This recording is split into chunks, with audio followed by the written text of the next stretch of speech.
Morning all, back to me Friday roundups. You can see how light it is inside compared to out here. It's Friday morning, it's 7:15 and it's a grey miserable day, but it is autumn, it's to be expected I guess. Where have we got to this week? So this little Royal Enfield Scrambler has come in for, I think it's its first service today. The customer's actually brought the service kit, which makes things a lot easier, just valve clearances to do and a few bits to change. Little quad bike. I don't normally take quads in because the amount of room they take up, but it's a favour for these chaps across here, Limitless Event Productions. They use this to get around the site and they just need a quick repair doing on it, so I'm just going to have a look at doing that for them. The VFR 800, we've done the regulator and the generator. We've changed them both. We've also changed some of the wiring to try and improve the resistance between the charging system and the battery. We've done all the earth point checks, we've done everything that these bikes need, and the hope is that it runs happier and the wiring runs cooler. The wiring between the generator and the regulator on these does run warm. It's the point where if you put your hand on the wires they'll feel 30 degrees, 28-30 degrees.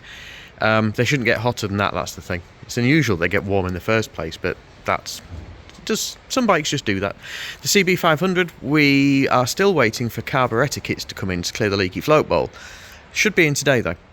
CB1100, we've done a lot on that this week. The exhausts are back on. Obviously it's back on its wheels. It's off what we call the skateboard, which is the rolling platform we use for bikes that have had their wheels taken off.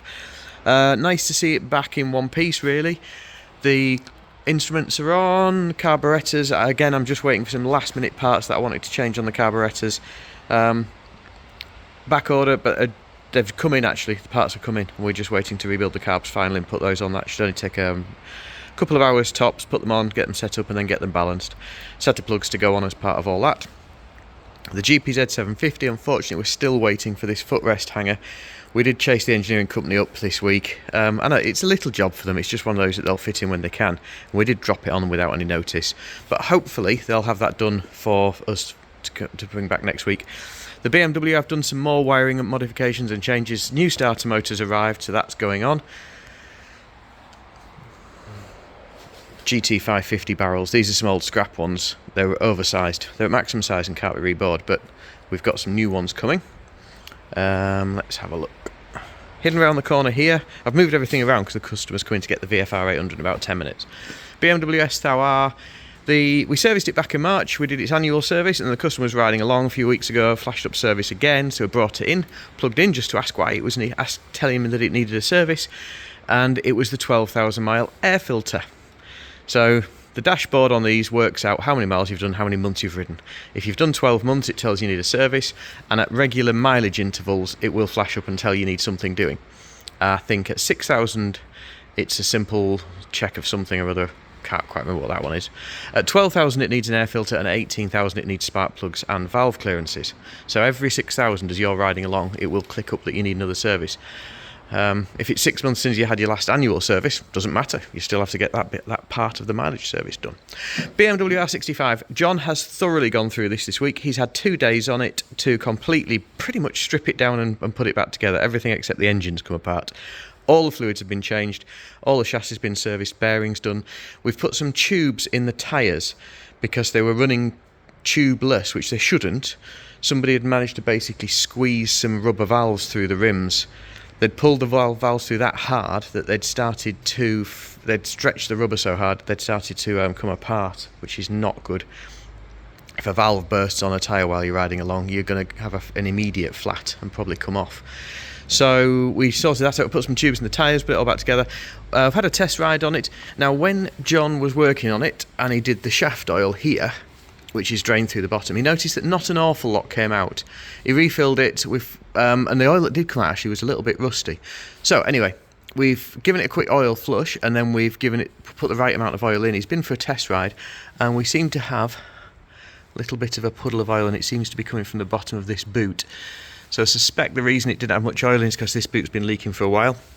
We have had a good look with a torch and we can't see a split of any sort, and the boot is still nice and soft and pliable, but it's probably gone somewhere with a little nick in it. That boot's the only thing that stops the oil coming out, the oil that runs in the drive shaft. So we'll have to change that boot. Other than that though, it runs really nicely and everything's good. I mean, we've even gone so far, it's had new plug leads, it's had new plug caps, the carbs have been serviced. It really has had a right work through, but the owner wants it to work. He just wants it back, and he wants to just be able to go out, press the start button, go out for rides on it, and have it working beautifully. So that's what we've tried to get it to. The RD400 has had a load of work on it this week. We've got a very long list, but we've mainly been focusing on carburetors, oil pump, and some electrical issues that it had, some little jobs that we could do. We're having to break this one down into separate sections. One of these indicators was loose, so we've done that.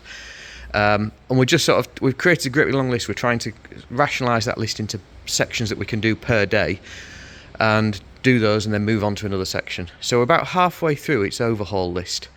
Although it's back together, it's not fully assembled. With tank and seat and panels are back on just to keep them safe.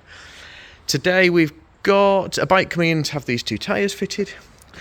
And yes, we've got a Ducati.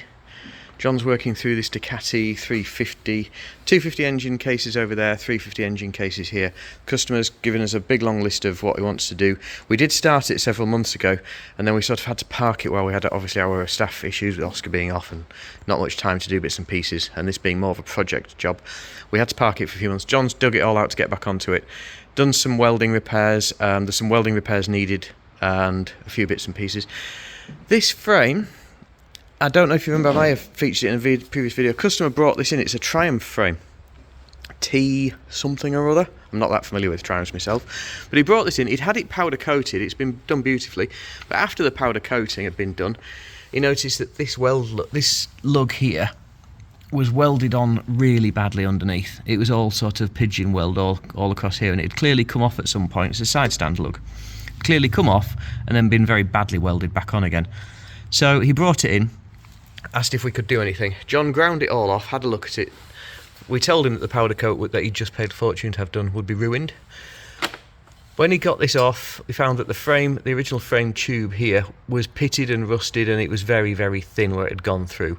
So he's welded this strengthening plate, created this completely, wrapped it right round the frame, right round to here.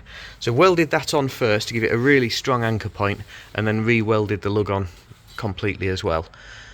And he's put a sort of strength. I think that might be the original plate on the back that he's gone onto, welded onto.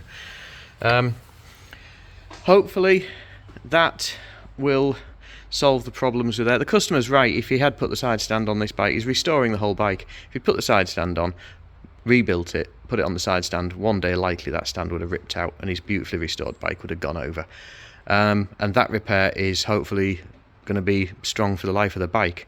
The way John's done that, I don't think you'd be able to snap that off with a lot of effort. So that's going off at some point. The thing is, a repair like that, although it sort of sounds easy, can we just grind this lug off and re-weld it on? There's 3.5 hours work in that. So it soon adds up, but it's worth doing properly, and that bike can sit on its side stand now safely. So it's a shame he had the powder coat done first. It's a shame the powder coater didn't tell him about that before he powder coated it. But anyway, right, that's it for our Friday. We've got a few jobs in, a few jobs out, and then it'll be the weekend.